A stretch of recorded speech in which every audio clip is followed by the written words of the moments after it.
Hi, my name is Jed Jensen, and my topic is group development and purpose.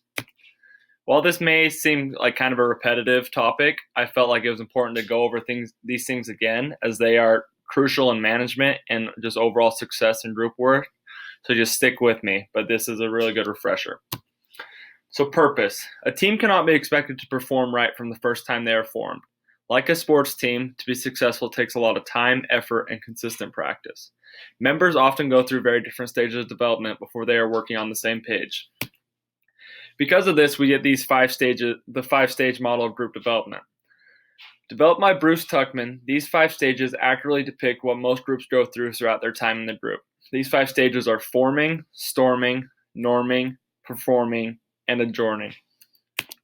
So stage 1, forming. The first stage of team development is forming, which is a lot like orientation day at college or a new job. You could even compare it to going out on a first date. While everyone is pretty nervous, they're also very excited at the potential that the group could bring. The team has just been introduced and everyone is overly polite and pleasant. At the start, most are excited to start something new and to get to know the other team members. During this stage, you may discuss member skills, background and interests, project goals, timeline, ground rules, individual roles, and overall, you're just getting to know your other team members. Forming again, everyone in this stage is normally overly excited to get things going and reach the goals that they have set in place. These goals can often be very unrealistic, so it is crucial to set achievable goals throughout the way so your team can find these successes. Stage 2, storming. Being in a team is a lot like being in a relationship again. At first, you may think someone is perfect and flawless, but then you realize that they aren't. Once you're aware of their flaws, you either learn to embrace them or the relationship will end quickly. In the storming stage, the reality and weight of completing the task at hand will have now hit everyone. The initial feelings of excitement and the need to be polite have likely worn off, and this is where a lot of us find that we start to argue with our group members. A lot of time in especially school projects, we can find that some aren't pulling their weight and we can all get frustrated. But it is important to remember that most teams experience this conflict. If you are the leader, remind members that disagreements are normal. Some teams elect to skip over the storming stage or try to avoid conflict at whatever cost. However, this avoidance usually makes the problem grow until it blows up, so recognize conflicts and resolve them early on. This is also where groups can really hit their hardest points and fall apart. This is simply because it feels like those goals you set in the forming phase are so far away as the group is still in these early stages. It is absolutely critical for the group to work past these difficult times if they hope to achieve success. And this is just a little graphic I found that I thought were good tips to avoid this stage. So, number one thing is to make sure the other person is really the problem. I find that a lot of us do this a lot, depending on stuff going outside, whether it's with work or personal life, that we can go to work and go to our group frustrated. And this leads to just us being in a bad mood and kind of blaming others. Another good tip is to explore what you're experiencing with a trusted friend or colleague.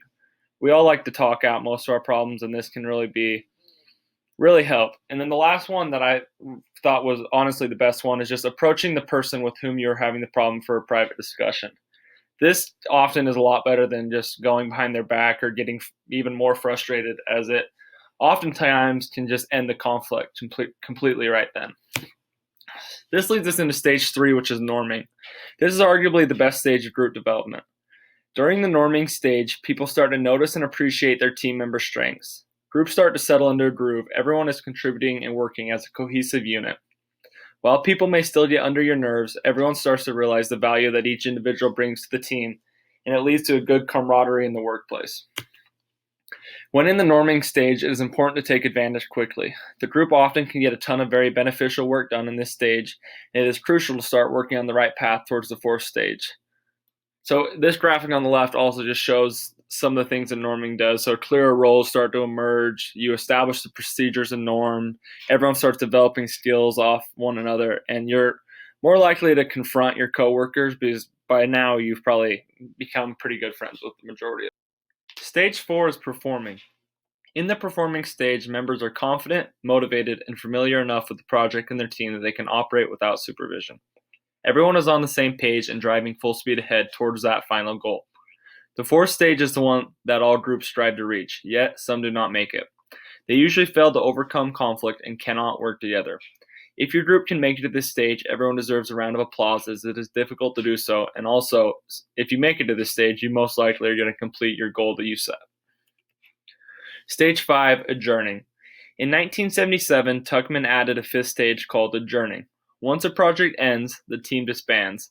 This phase is sometimes known as mourning because members have grown close and feel a loss now that the experience is over.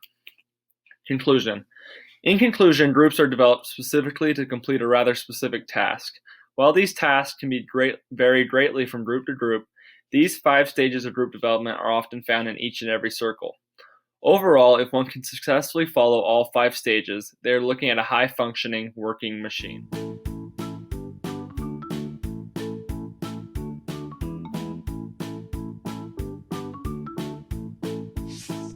Hi! In this video, you will learn how a team is developed in a business. Building a team takes time and effort. Do not expect a group of people to work together smoothly for the first time. Without proper leadership and management skills, you will not be able to build an exceptional team. Communication between members is also very important when developing a team. The following are 5 essential stages that a business goes through during team development. The first stage is the forming stage. In this stage, members are getting to know each other. They are trying to understand the roles that must be taken and the goals that are addressed to achieve. The leader at this point is working together with the colleagues, directing them to what this is all about. The second stage is the storming stage. In this stage, conflicts arise. Members are uncomfortable with their fellow colleagues. Competition for roles and leadership arises. Differences in perspectives and experiences collide with each other. At this point, the leader steps in to reduce tension. Next comes the norming stage.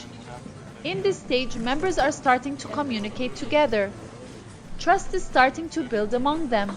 By now, everyone knows what their role is. Leaders at this point are settling communications between members, enabling the start of a stable teamwork. Now we reach the performing stage. In this stage, a high level of communication, understanding, and trust has been achieved between the team members. Individuals are working together efficiently to achieve their common goal.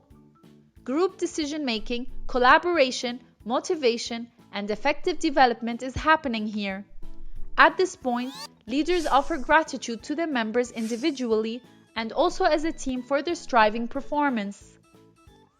The last stage is the adjourning stage. In this stage, the delegated roles have either been completed effectively or not. The goal has been achieved or not.